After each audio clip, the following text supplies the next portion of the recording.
کرائے پر دکان یا گھر وغیرہ لے کر اس کو مزید آگے کرائے کے لیے دینا یہ جائز ہے، بالکل جائز ہے، لیکن جو کرائے کی صورتیں ہیں ان میں کچھ اختلاف ہے کہ ایک تو یہ ہے کہ آپ نے 10,000 روپے کی عوض وہ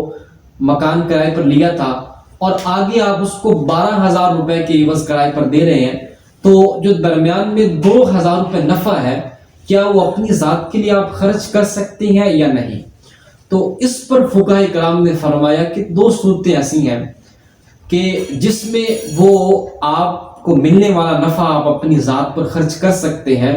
بصورت دیگر آپ کو وہ کرایہ بھی جو آپ اضافی لیں گے وہ آپ کو اپنے مالک کے سپرد کرنا ضروری ہوگا۔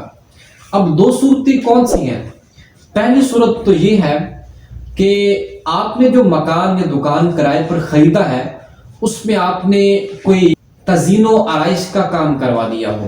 جیسے کہ آپ نے سیلنگ کروا دی، پینٹ کروا دیا، سفیدی کروا دی، یا اس کے علاوہ سے اس کی زیب و زینت کے لیے کوئی اور اہتمام کر دیا، اس کی آرائشوں میں اضافہ کر دیا، تو اس صورت میں اگر آپ اس مکان کو، اس دکان کو آگے کرائے پر دیں گے تو اب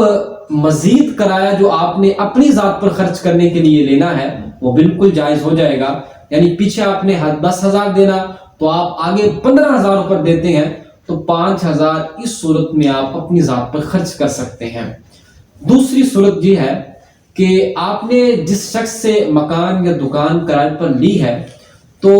اس کو آپ نے ریال کی صورت میں یا روپے کی صورت میں آپ نے پیسے دینے ہیں۔ اب آگے آپ جس شخص کو کرائے پر دے رہے ہیں اس سے آپ نے ڈالر کے ذریعے یا پاؤنڈز کے ذریعے آپ نے وصولی کرنی ہے کرایہ، تو اس صورت میں آپ کو جو بھی نفع ہوگا تو وہ آپ اپنی ذات پر خرچ کر سکتے ہیں۔ پیچھے آپ کا جو مالک ہے آپ اس کو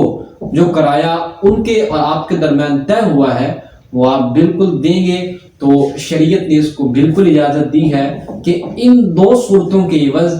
آپ جو مزید آگے مکان کرائے پر دے کر نفع حاصل کر رہے ہیں اس کو اپنی ذات پر خرچ کر سکتے ہیں۔ اس کے علاوہ اگر آپ نے کوئی اس میں زیب و زینت کا کام نہیں کیا اور اس طرح کوئی روپیوں درہموں والا معاملہ بھی نہیں ہے تو پھر آپ وہ کرایہ جو اضافی لیں گے اس کو اپنی ذات پر خرچ نہیں کر سکتے، بلکہ وہ بھی جو آپ کا مالک ہے اس کو دینا ضروری ہو۔